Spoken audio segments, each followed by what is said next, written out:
Welcome to Malachi's Message Toxic Mold Sex Story Series, co-hosted by the co-founders of Malachi's Message, Emily Rochelle and Elizabeth Kirk. Here we will be interviewing and hearing from people who have been through mold. We hope that this helps others feel not alone, not crazy, and that it gives them the strength, hope, and resources that they need to continue on in their journey.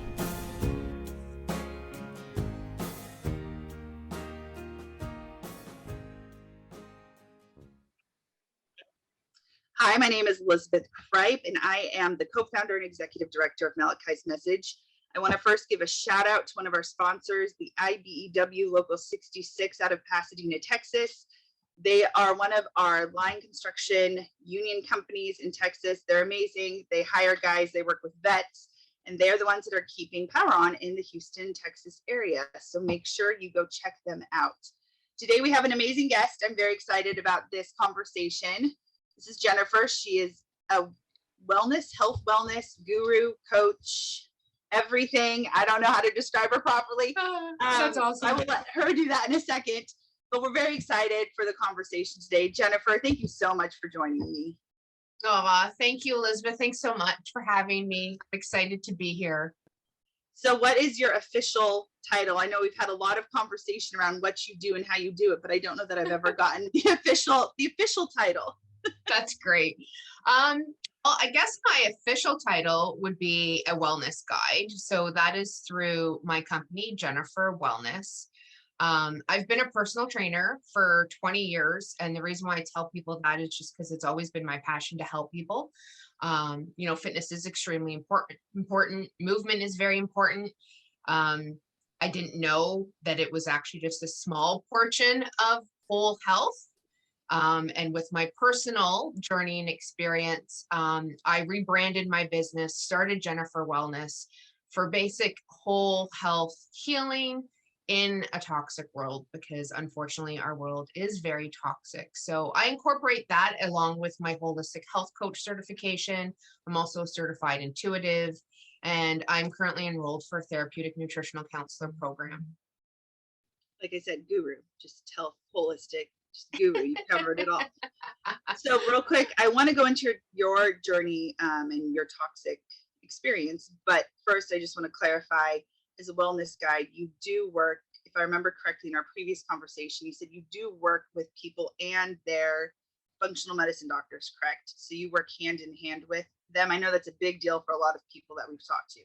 Yes, absolutely. So I will say that I was very blessed with my team. And I say team because I do think that, sometimes it takes a team and people need to be open-minded to that.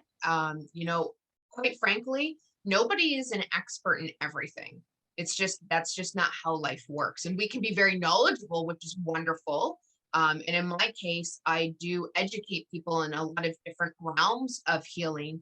But by all means, let's work as a team. And I know with me, my naturopathic doctor was at the forefront of that for me. But there was a lot of things that I ended up having to learn myself. And that's of no discount to her. She's a doctor, so she's not spending every week with you. So there was a lot of tools, a lot of self-education. And in the thick of it, especially the beginning of my diagnosis, I would have loved to have somebody there to help me through that, because there's a lot of symptoms that go along with, mold toxicity, Lyme, heavy metals. And that's, brain fog is one of them. So, understanding and retaining information. So that's kind of where I come in. I do offer some other tools, but I'm really there as people's cheerleader. I'm here to empower you. I'm here to let you know that your true healing comes from within. Like, you are your own healer. And I think it's really important for people to know that. And I think it's also really important for people to understand that, you can have different professionals in your corner backing you up. I love that. I love the team approach. We had, in my experience, I had one doctor that was not about that. The doctor I found now is very about that. So after we worked a little bit together, it was like, okay, well, how can I connect with this person and this person and this person? So together we can make your health very, very real. And I absolutely love that. I think that's critical. So your story, would you mind briefly, just so people get to know you a little bit, would you mind sharing your story with mold and how you've gotten from there to where you are now? So I will try to do this as point form as possible. And the reason why I say that is because my diagnosis finally came in August of 2019. And that opened up a box of memories, of history, of realization, of really just how much mold has affected my life. So um, I would in 2014, I started a new job. So I've always been a personal trainer. I had my own fitness studio. I did that full time for years, but I did back it off to part time. And I had closed my fitness studio coming out of a really horrible relationship. And I started working as a project manager. And little did I know that that building was going to be my demise. And a year after I started that job, I moved to a corner office and I just started experiencing things. But at the same time, we had also moved into a new house, which I didn't know also had mold. And in 2011, I had been diagnosed with a really, really small fibroid. So the reason why I say that is because that comes into play, because I started having really mild symptoms, fatigue. I'd have touchy-feely skin, like kind of fevered. And, these were complaints that I had given to my doctors, like I would feel fevered often, I would never woke up feeling rested. And slowly these progressed. But when I started working in the mold, so I was basically being double exposed unknowingly at work, at home, constantly hit. My fibroid had grown massively. So it looked like a baby watermelon. And in fact, we had a mini watermelon at home that after my MRI measured the exact same size. So I took a picture holding that melon in front of my stomach so we could see, because I looked 7 months pregnant.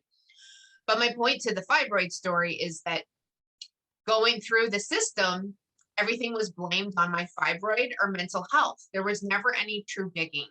And blood work, unfortunately, because now what I know about mold and mycotoxins, they can bypass the blood, go right to the cells, and certain markers don't necessarily show. And I was getting all the regular basic things. I was getting the thyroid panel, the hormone panel, the blood work, like the inflammation. I was getting it all, and nothing came back out of the norm. So basically, I started declining. Now I was really stressed out in my job. It was very high demanding. It was a toxic work environment on an emotional aspect.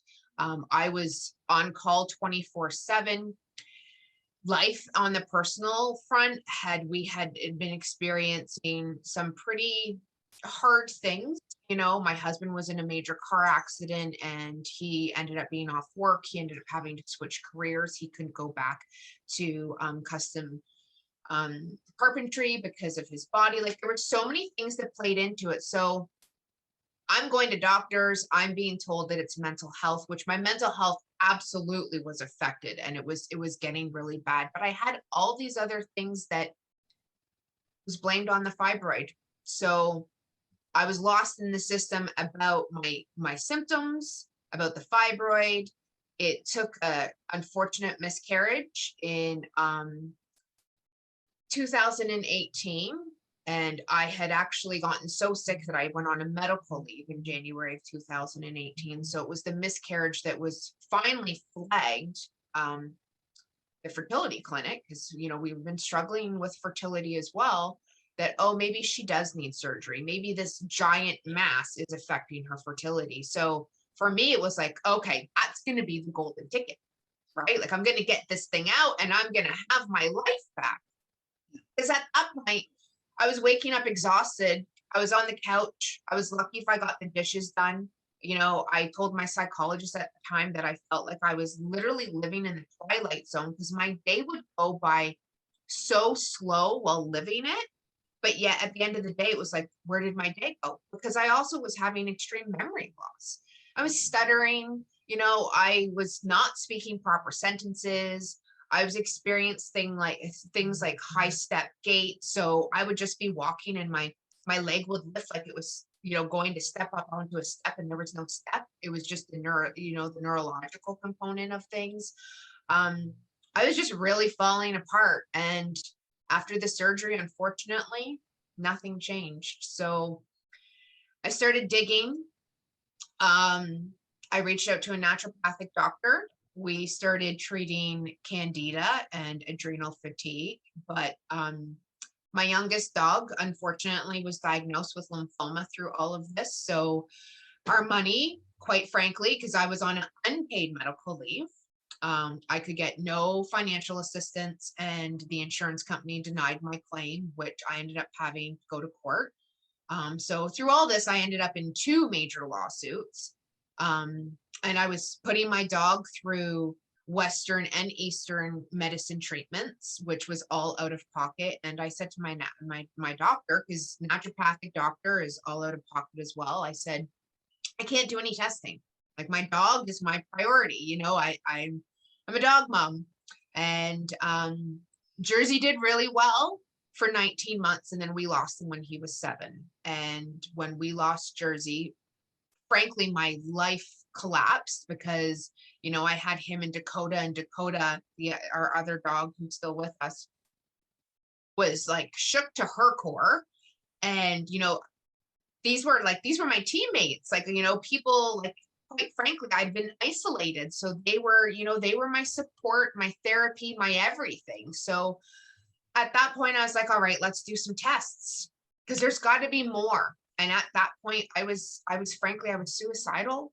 I didn't want to live anymore. I had over 70 symptoms, and I had an organic acid test. And lo and behold, my entire body wasn't working. So I had mitochondria dysfunction. I wasn't methylating. I was full of mold and candida. It was just, my body was a hot mess and needed a lot of love.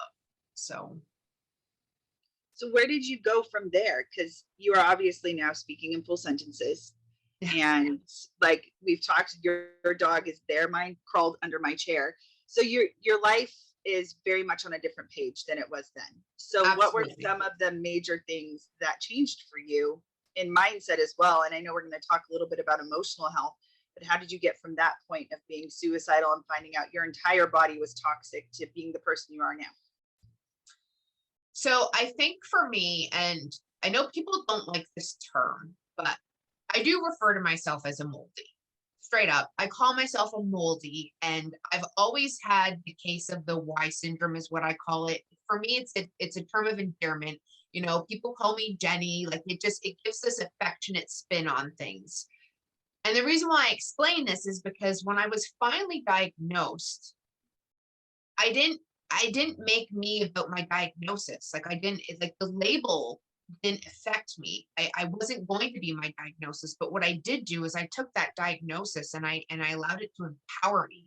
I was like, all right, now we can get a plan in place. Now I can do something, because when you're really sick, and my mind still wasn't working at that time, but the key component was I at least had some direction, and I at least knew that it wasn't me. It wasn't my fault. It wasn't in my head. And I think that is the worst thing about this illness is, it's classified as an invisible illness. Yes, I definitely had physical symptoms. I mean, I put on almost 60 pounds.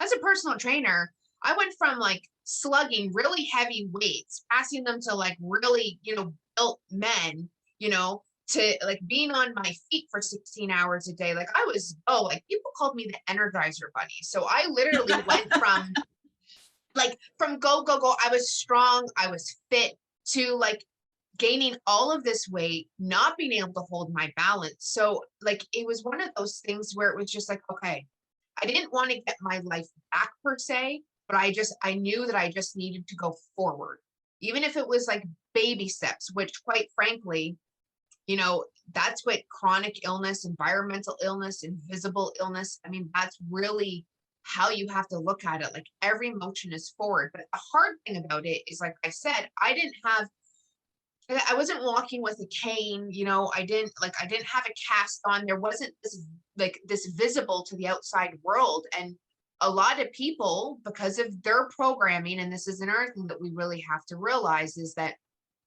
we can't take things personal. People that left my life or didn't understand or chose not to try to at least be there for me, it's really not their fault, because that's what we're trained, right? Like, I know I was raised in a house where it was suck it up, get over it. Like, there was never working through the feeling. There was never, so I think that that was a really hard spot for me. But the realization was, all right, I got a game plan now. And I know that I'm going to survive this. And I can tell you, the only financial assistance that I could get here in Canada was CPP, which is your pension from the Canadian government. And I was told to apply for that to get CPP disability. And I was like, even when I didn't know what was going on with me, I was like, no, like, I'm not, like, this isn't a retirement for me. Like, I don't plan on being like this. So I think that that's the big thing, is you have to realize, again, it's not in your head and it's not your fault. I love that. I love that. I love that it wasn't a retirement for you.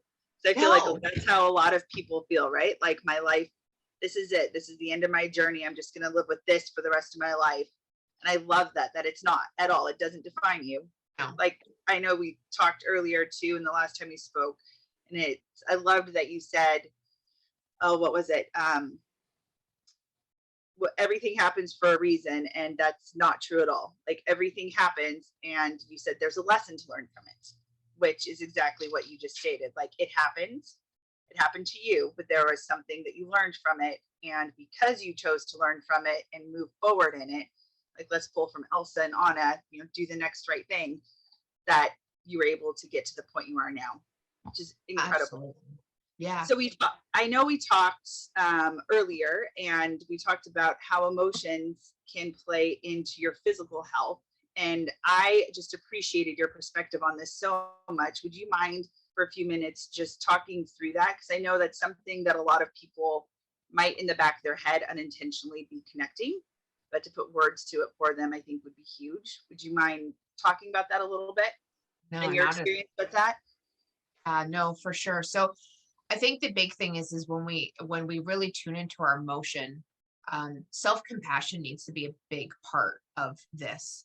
And I say that because I would never discount somebody's journey, because, that feeling of it being the end of, the end, or being suicidal, or, the days that I sat around and I honestly envisioned my cells not working. And I was petrified for my surgery for my fibroid, because I thought my body was full of cancer. Like, I didn't, like, there was no other answer for the way that I was feeling. So it's understanding that those emotions are very, very, very real, and they are, they get trapped in your body. And not to repeat myself, but programming and conditioning of society, we are very much a go, go, go, and very much achieve to keep up. Like, there's things that we're supposed to do. We're supposed to get married and have the house, and, like, it's just, we're on this constant wheel, and we haven't really taken time to slow down. Now, the last couple of years, obviously, we've been kind of forced into that. But what I mean by that is, the old saying goes, is you got to feel it to heal it. And it's because emotions truly do get trapped in your body. So, for instance, and I know I brought this up to you last time, I'm on a very, very big grief journey right now. So, the last 10 years, I was grieving a lot of loss, and like I said, coming out of that relationship, and, I had to sell my house. I had to close my business. Like, there was a lot of loss. John got in his car accident. We had a miscarriage. I was grieving all these things. And then I was struggling with my mom. I knew that my mom was sick, and sure enough, she has Alzheimer's. So that is an anticipatory grief, where, like, every day, that the end is coming, because you're slowly watching this person, quite frankly, being robbed from you, right? Like, my mom's not my mom. She is my mom, and I treat her like my mom, but my mom mentally is no longer there, right? So with that grief, when it's hitting me really hard, your liver holds grief, you know, it holds resentment, your gallbladder's in there as well. And I will notice that like my eyes will be a little bit watery, you know, and it's literally because I'm having heavier grief days. And it just, there's that, you know, it's that quantum medicine, you know, the frequencies, how we all vibe, and the emotional connection working through all this is so important. Like, you really do need to feel, and you need to really be self-compassionate with yourself. And so I was really blessed with a great psychologist as well. I was so fortunate about that. But I will say that when I was sick and my mind just wasn't firing properly, right? Like, you know, you have brain on fire, basically. I was leaving her office with all these wonderful tools because she is an amazing human being, but I wasn't quite able to implement because I couldn't do it. Like, I was going through derealization and depersonalization. Like, I was so not connected. Like, I was, when I was mold sick and toxic, I was living on almost another state, to be honest with you, like another state of mind, right? But again, having that diagnosis and being empowered and then tapping into those tools and looking back at stuff. And I had the blessing to join workshops, to join mindfulness workshops and self-compassion. And it's basically like rewiring your thought process, and same with your feelings and honoring your feelings. Like, you know, especially when it comes to our children, you know, we're taught to, you know, be seen and not heard, and to not be angry, and not, you know, don't talk to your mom like that.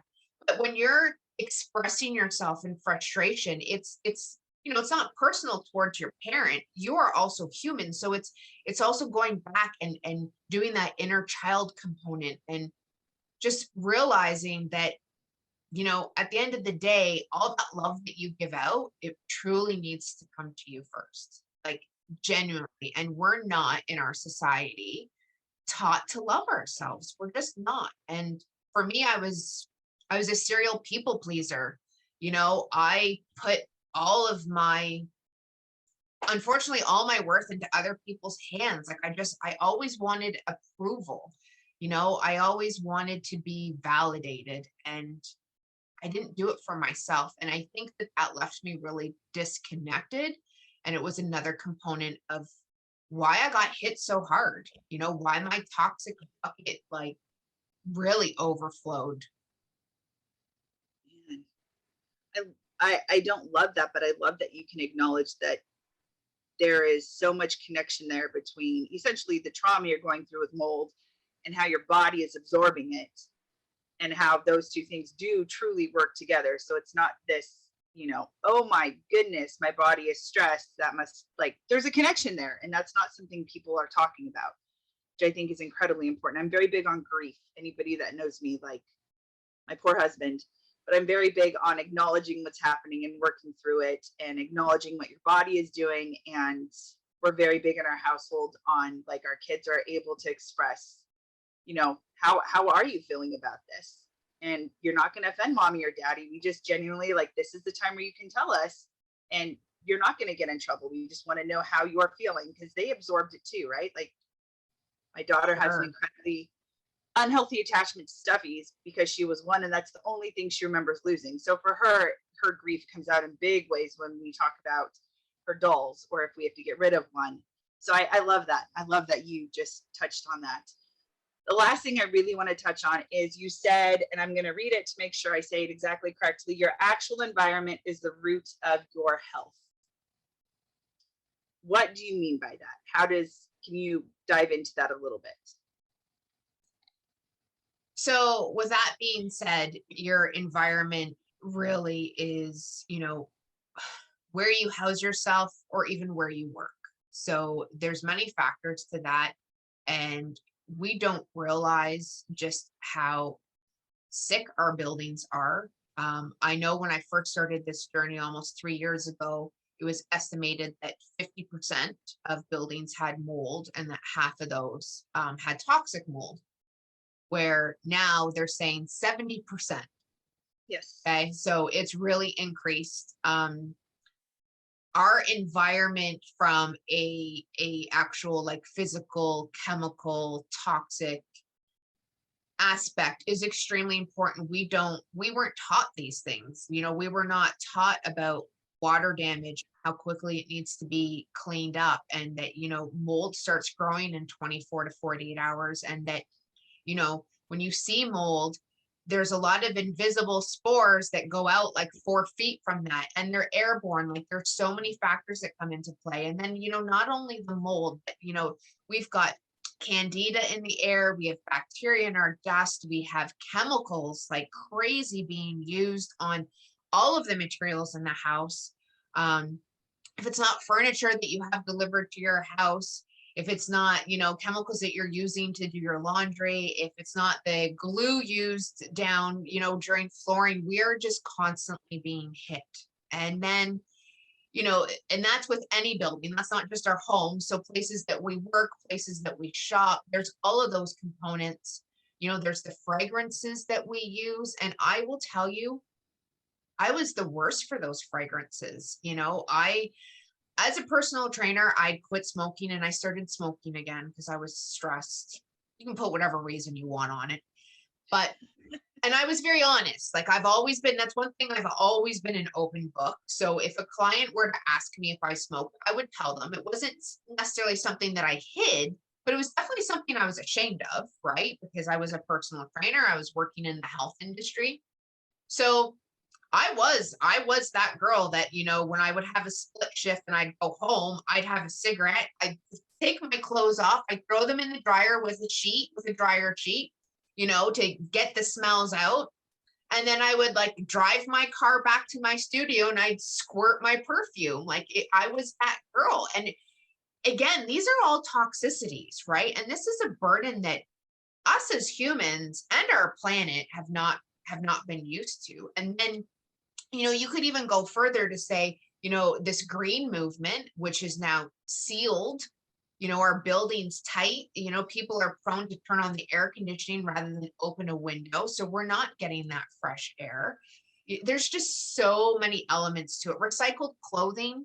People think it's great that they're saving the planet by buying these clothes from plastic, but what was in that plastic? What's the chemical process to break down those plastics? And now you've got that right up against your skin, and toxicities come in with eating, breathing, and our skin. So, and then there's the environment truly of your emotional health, right? Like, who do you surround yourself, right? Like, there's emotional entanglement. So, when you hear, success coaches and people that, are self-motivating, and they tell you about, how your success rate is like the 5 people that you surround yourself with.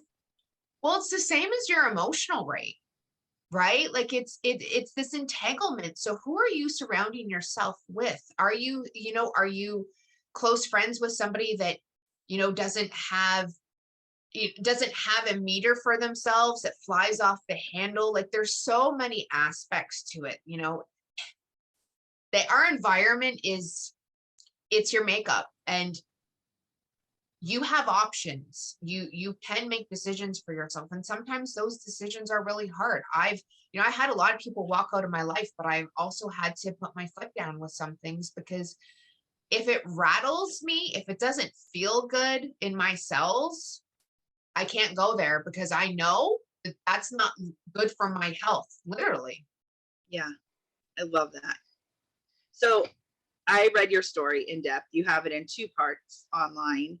Where can people go to read your story and learn more about you? So I have a website. It's Jenipher, Jenipher wellness.com. So I do blog there. You're right. My story is in 2 parts. Going back from my first exposure was a farmhouse when I was 7. Spent my life there. I think a lot of my childhood bullying, my seasonal depression, which, we now know seasonal depression is A, a lack of sun, and B, being stuck inside, and then weight gain, thinning hair, all that kind of played into it. So my story is there.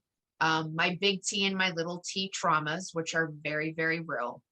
And then you can follow me at My Mold Journey on Instagram. You can find me on Facebook at My Mold Journey and Jenipher Wellness.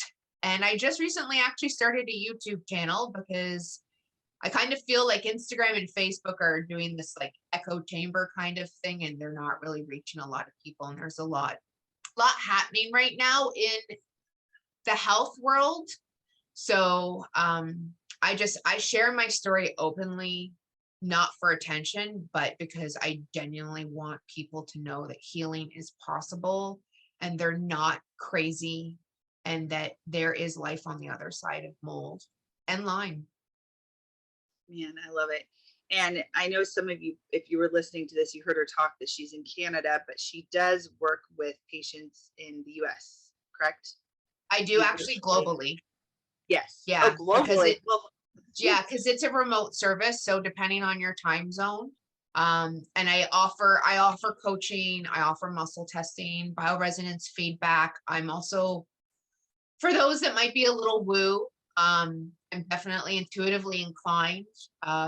It's actually kind of wild. I'll jump on a coaching call with somebody and they'll have an appointment later that day and it'll just completely sync up. And I very much know that we are all individual, and we come with a different background, with a different story, with different genetics, with different diet, with different environment, different stressors. So my coaching style is very individualized. There's not a system that I follow. There's definitely basics that I think are just important across the board, but then there's also specifics that are based around individual needs. Awesome. Well, Jenipher, thank you so much. I know this was a good chunk of your time, but I appreciate it. I appreciate you and what you're doing. Thank you, Elizabeth. I so appreciate what you guys are doing as well. It's so important, so very important.